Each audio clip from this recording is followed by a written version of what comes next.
Hello and welcome to another tutorial video about Bybit. Today we want to answer the question, what is the difference between USDT Perpetual and inverse contracts? So there is a difference, it is very important.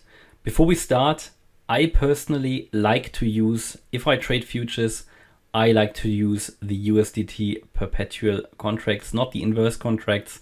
This is a little bit different. So first of all, USDT Perpetual contract, it's called a linear contract. So actually you can find them here, yeah. You can see the different pairs, you could say, or the different contracts that are available if you want to trade a USDT Perpetual contract. GMT, you can do that here. ETH, you can do that here. BTC, you can do that here. With USDT Perpetual, the margin used for this contract is USDT, which means if you go long BTC USDT, you accumulate and you are successful in your trade. You accumulate USDT. If you close the trade and you're in profit, you have suddenly more USDT. On the other hand, an inverse contract, for example, down here, let's say EOS, for example, EOS USD.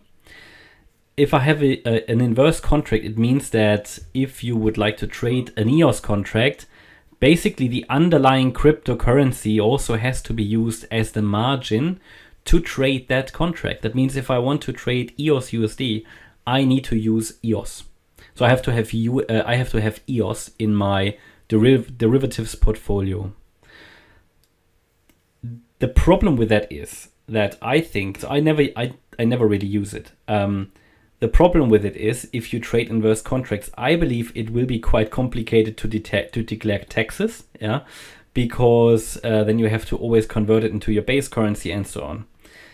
In the end, if you want to accumulate USD or USDT, I would always use the USDT Perpetual contract. The inverse contract can be used, for example, if you trade BTC USD inverse, you obviously get, when you're successful in your trade, then you accumulate BTC. Now, if you believe long-term in the value of BTC that it's going to go up, you could do that. But I don't see the point, because if I trade USDT Perpetual, first of all, it's psychologically I find much easier. Yeah, it's just sort of a way of thinking, I think, because we usually trade when we go spot BTC USD as well, or USDT.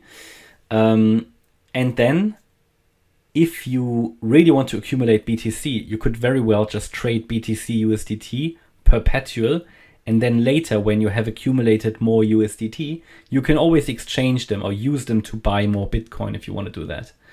So yeah, I think, for most people, I think it is more suitable or more adequate to use the USDT Perpetual or to trade that, if you are comfortable doing that, because for beginners, it should be most likely the spot market anyway. But if you want to trade futures, I think for most people, it will be the BTC, USDT, or generally the USDT Perpetual contracts. Inverse, again, makes sense when you believe long-term, for example, in the value of a certain coin, because with .USD, for example, you would accumulate DOT, but you also need to have DOT in your portfolio to actually open a trade. Like when you open a trade here, go long, for example, on BTC USDT, you of course need to have some USDT in your derivatives portfolio.